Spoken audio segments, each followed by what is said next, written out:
Hello beautiful soul! Welcome back to my channel. Iba pala yung ilaw ko kanina. Kay Leo tsaka kay iba yung ilaw ko. Ayun. Kaya pala sabi ko, parang ang dilim. This is my Chang Ame from Japan, kabayan. Taurus, this reading is for you. Okay? Tao na nakakonect sa'yo. Ayun. Hindi ko na-explain kasi lagi naman natin ito ginagawa.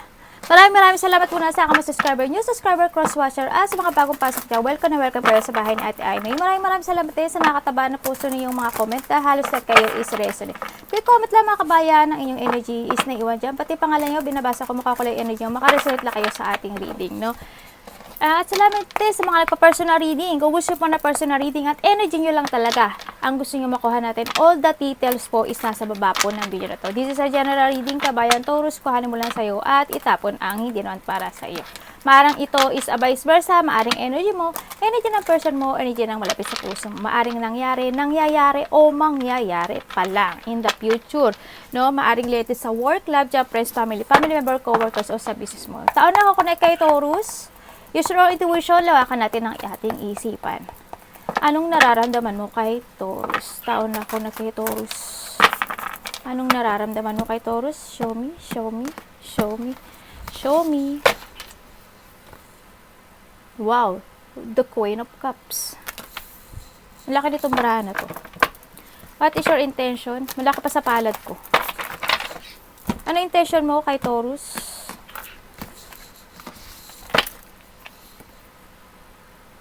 The Two of Blades. Oh.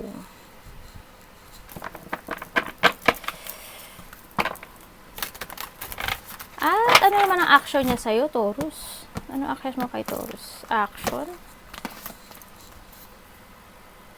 The High Priestess. Taurus, anong nararamdaman mo sa tao na to?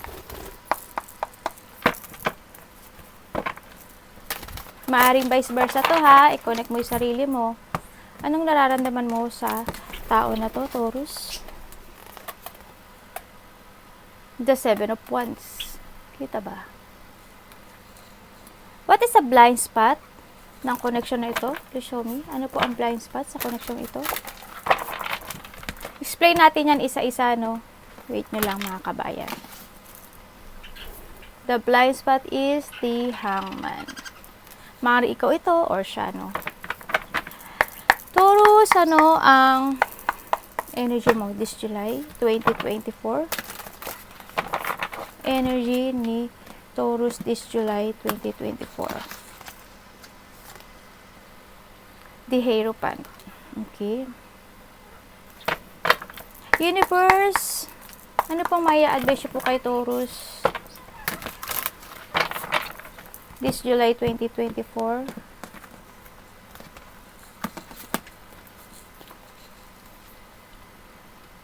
The Eight of Wands. Okay. Overall energy ni Taurus.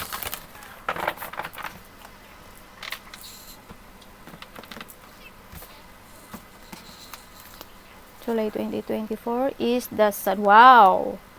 Ganda. Ang ganda ng energy mo this July as in the Sun. No? Ikaw talaga yung magpapakasaya ka, masaya, may mga success. The Nine of Blades, the Nine of Wands, puro na ito. In the Tower.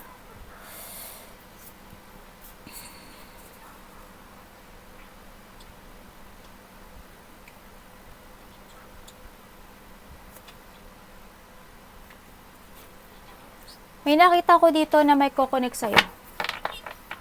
Yes, may kukonek sa'yo. Na past person, maaaring karelasyon mo, malapit sa puso mo. Kukonek siya sa'yo bigla. Mag-wait ka lang. By this week. Siguro this week. Basta weeks. Yeah, week. Queen of Cups ang nararamdaman sa'yo ng tao na to. Taurus, bakit? Bakit Queen of Cups nararamdaman mo kay Taurus? Ay, baliktad. Okay. Have to apply to. Nararamdaman niya sa'yo yung tao na, hindi ko alam kung ikaw to o vice versa. Nararamdaman niya sa'yo, nakapokus ka na sa sa sarili mo, Taurus. Yes, nararamdaman niya, nakapokus ka na sa sarili mo, na nandoon na you are moving on, nagkaroon ng peaceful sa'yo, and they won't communicate talaga gusto niya talaga makipag-communicate sa'yo. Sa nakikita ko dito, no? Nakita mo na nandun na yung peace sa'yo, no, Taurus, yun. And then, nakita niya rin na, ano kasi in the past, sa sobrang, no, nagkaroon ng paghihiwalay talaga, o nagkaroon ng betrayal, nga, dito yung sadness, andun yung part na, as in, nilet go mo na rin siya, alam niya yun. And handun siya sa part na hindi niya alam kung makipag-usap sa sayo, natatakot siya, hindi niya alam kung ano yung choices na gagawin niya. Maaring nagkaroon ng mga choices dito, no? Yun, gano'n, hindi niya alam kung kukontakin ka niya, makipag-communicate sa'yo. Hindi niya alam, as in. Parang itong tao na to, natauhan na siya. Kung nasaan mo siya ngayon, parang nandun na natauhan na siya. No? They want to release din yung stress niya sa ngayon. And ayun, nakita ko naman, ikaw din, Taurus, yan, alam niya nga na gano'n, you're starting na focus ka na sa sarili mo. And then, nandun ka na sa part na sumurrender ka na rin sa kanya, no? Yan na nakita ko. And you are awakening na din. Yung ganun dito ang tao na to, yun, hindi niya alam. Maaari itong tao na to, bilak mo siya. Hindi niya alam natatakot siya sa'yo. Or vice versa. Two of Blade. Intention? Two of Blade, bakit?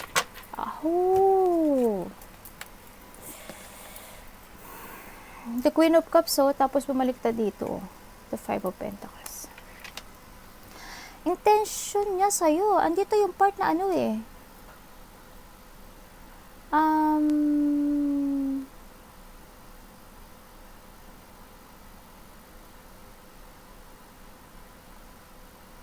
ang nakikita ko sa kanya. Maaring ikaw ito? Kasi dito ka, lumabas ka dito Maaring ikaw ito or vice versa to maaring vice versa to ipasok nyo.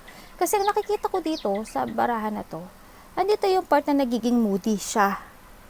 Nagkaroon ng insecurity, nagkaroon ng depression, no? Nakikita ko, andun yung lungkot, andun yung pagiging needy. Ikaw rin, Taurus, and also siya rin pareho kayo ng nararamdaman actually. Hindi mo alam kung tatawagan mo siya o hindi. Maaring ikaw, binilak mo siya, maaring siya, binilak ka na rin niya. O ayaw mo siyang kausapin, ayaw ka rin niya kausapin. No? Parang doon kayo, equal ang nangyayari sa inyo. Parang both of you, nag-i-start na kayo ng new beginning nyo sa buhay nyo. May mga abalahan na kayo. Pero deep inside, drain kayo. Outside, okay. Pag dating na kayo, masaya kayo, okay kayo. Pero inside, hindi. Hindi talaga. Drain na drain kayo, hindi kayo masaya. Andun yung lungkot. You feel left out in the cold. Feeling mo, ni-reject ka talaga or nagkaroon ng rejection talaga dito sa part na to, no? As in, parang andun yung parang yung feeling abandon o maaaring inabandonahan mo siya o inabandonahan ka niya. Yun na nakikita ko. The High Priestess, ang action niya sa'yo. Tandaan nyo, baka ito is vice versa. Bakit High Priestess? Puro Queen ang lumalabas sa'yo The Ace of Cups. O kaya dito na yung part na action niya sa'yo is iniisip ka nito every night. Oo, when it comes sa love, handun pa rin yung pagmamahal. Maaaring ikaw ito, no? Or maaaring pareho kayo. Sa nakita ko to. Ini-spy mo siya or ini-spy ka niya. Yun ang nakikita ko. They want to talk to you. Siyempre, yun ang nakikita ko. They want to give effort dito. Karoon talaga ng mga deep wound, Action niya sa'yo, ganun. They thinking of you every night. Nandun yung love. They want a new beginning. Or they thinking of you kasi maaring ikaw, Taurus, nag-i-start ka na kasi at mas minamahal mo na ngayon yung sarili mo sa ngayon, no? Oo, andun yung lungkot. Andun yung pagiging hindi stable kasi minsan na pag-iisip ka or vice versa. Ganun ang nakita ko dito. Tingnan ko nga. Nag-i-spyan ba kayong dalawa? Ano yung Ace of Cups?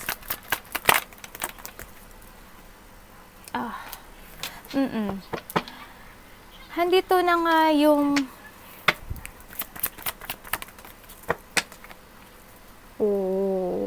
okay. Ang nakita ko dito, actually sa'yo, nagkakaroon, either ikaw o siya, hindi nakapagtutulog sa gabi. Medyo danger ang anxiety nyo, ha? Kailangan nyo i-release yan. Nagiging sobrang emotional. No? Sa nakita ko dito. May tao ko nakitang over-emotional, stress, confusion sa paghihiwalay. As in, maaring may mga nalaman na katotohanan. Maaring ganun. No? Nagiging malihim. Yon, ang action niya sa'yo is actually paglilihim. No? More ang nakikita ko to. Parang nandun yung part na meron, maaring ikaw, Taurus, or siya, no, may nililihim o may itinatago. Maaring ganun. O kaya may nalaman ka o siya sa'yo na katotohanan, kaya kayo nagkahiwalay. Yun ang nakikita ko. Siguro, nakikita ko dito, you need to love more yung mga sarili nyo, no? Sa nakita ko dito. Kailangan nyo na pagbabago. Mas unahin nyo yung sarili nyo. Mas alagaan nyo yung sarili nyo. Kung magbabalikan kayo, alagaan nyo muna yung sarili nyo. Ibalik nyo yung dating kayo. Kasi nakita ko, hindi kayo okay. O hindi siya okay. Bakit the Hangman ang blind spot sa koneksyong ito? Bakit the Hangman ang blind spot sa connection ito?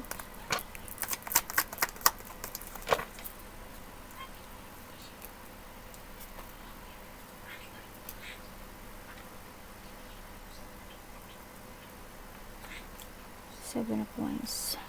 Ang hindi mo alam or on the blind spot sa koneksyong ito, kasi ikaw or ikaw, siya ito, no? Andun na yung, isa sa inyo nagiging busy na, no? Isa sa inyo nagkakaroon na ng bagong pagpaplano, nag-put boundaries na, focus na sa pamilya nila, bumalik na yung stress, lakas ang loob, in a new direction, yung nakita ko dito. May mga pinagkakaabalahan na, no? Sa nakita ko, dalawang pamilya ako nakikita. Meron akong dalawang pamilya nakikita. Hindi ko alam kung dalawa pamilya nyo or itong sitwasyon na to is family nyo, no? Sa nakita ko. Maaring ganun. Connect mo, hindi lang to kasi sa relasyon na boyfriend, girlfriend. Maaring itong na to, nakukuha ko yung family, nyo, kaibigan nyo, sa trabaho nyo, di ba? Yun, ang nakikita ko dito, di sa connection na to, may tao dito na nag-i-start na ng new beginning sa buhay niya. Nagbibisi-bisihan na. Sa nakita ko dito. And nakita ko naman na yun na, bumalik na. At kumbaga, nakita ko na 10 of Cups na isa, complete no? Bagong buhay, bagong sigla, pagbabago, yan. Ikaw at siya, baaring babalik na yung sigla. No? Magkakanya-kanya na siguro kayo. Kaherupan, tingnan ko pa nga to. Bakit pwede ko pa malaman siya? Sa blind spot na yan. Sa connection ito. Pwede ko pa malaman sa blind spot na connection. Show me. Wala, daming lumabas. Dalawa. Diba? Lumabas talaga, tingnan mo, Diba? Okay, ibig sabihin, bawat isa sa inyo nag-uumpisa na ng bagong buhay, no? Kanya-kanya na kayo ng direction. Okay? It's good. Mas mahalin nyo at mag-focus na kayo sa sarili nyo. Dahirupan, natatanggal yung kilay ko ata yun. Bakit dahirupan ang iyong energy this July? Okay. Okay, you are knowing na yung horizon. Yun, handin yung pagiging tagapagpayo, no? Mas iniintindi mo. Hindi ko alam kung may tinutulungan ka, may pinapayuhan ka, no?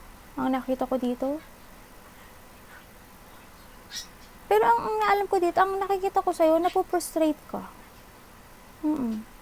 Nagkakaroon this July 2024, mapuprostrate ka, no? Hindi ko alam kung ayaw mo makapag-socialize, simula muna ng alone time. Yun ang nakikita ko. Parang hinihiwalay mo yung sarili mo sa iba. Yun ang nakikita ko, Hindi ko alam kung magta-travel ka or iiba ka ng landas, sa nakita ko dito. Parang may gano'n nakikita ko. Baka pa-travel ka or iiba ka ng landas, ganyan. Yun na nakikita ko. And then, nandun nga sa, you are now in a new horizon. Kasi in the past, sobrang, yun nga, ang sakit ng ano. Nasa bagong mundo ka na eh. Kumbaga, focus ka na sa sarili mo. Focus ka na sa trabaho mo. Focus ka na. Basta, handun na yung very independence ka na, no, sa nakita ko. Pero may frustration. Tsaka nakita ko, pinagchichismisan ka. 8 of Wands. 8 of Wands. Yes, tagalangan dito ka na talaga na sa ano mo, sa new world mo. Iba dito leader eh, no? Iba dito ano eh. Iba dito ano kayo. Ang mabait nyo. Mabait kayong tao, sobra. Sobra kayo mabait. Very religious person. Tsaka may paniniwala kayo sa taas, as in.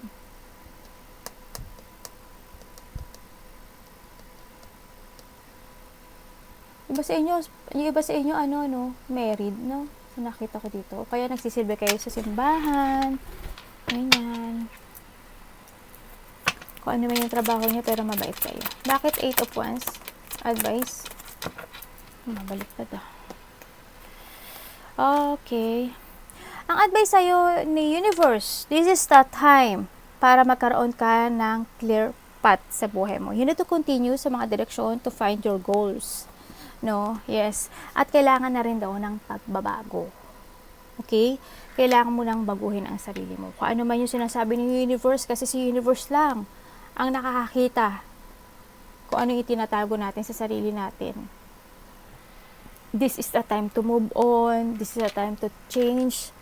This is the time na magkaroon na ng acceptance, healing, finding peace, and clear path, syempre. Positive destination, kasi time is gold. Huwag kang magsayang. Kailangan mong lumaya, kailangan mong palayain ang sarili mo sa ano may sinasabi ni Universe na to. No? Huwag kang magsayang ng oras. Don't waste time. This is a time to forward. Okay? Yan, sinasabi din sa'yo na may mga instant opportunities na darating sa'yo. Yan. And then, nakikita ko rin na may mga gaining momentum, may movement. You need to move, no? You need to move. Kailangan maging stable yung sarili mo. Sinasabi dito, no? You need mong magkaroon ng stable. Pagbabago, ibalik ang sigla. Ibalik ang paglago. Ibalik ang pagbubunga. No? Yun ang nakita ko sa'yo. With the Sun, syempre, ibalik mo yung sigla mo, yung saya mo, kailangan mo ng transformation, kailangan maging kang masaya, always positive, kailangan mo makarecover, and syempre, sinasabi dito na ganun, may darating na magandang bukas o sigla sa'yo, no? Nakita ko naman, July 2024, andito yung mga kasiyahan, yung mga babalik siguro yung mga sigla mo. Yan. This will comes to material. Yes, may success, may increase. Ako nakikita sa'yo. Tamo, sun din to. Diba? May sun din. Magkakaroon ng mga decision making. No? Nakikita ko dito. Maghahanap ka daw ng clarity. Makakaramdam ka ng pagod. By ano? By July 2024. Yes. Baka ngayon nga nakakapagod ka na.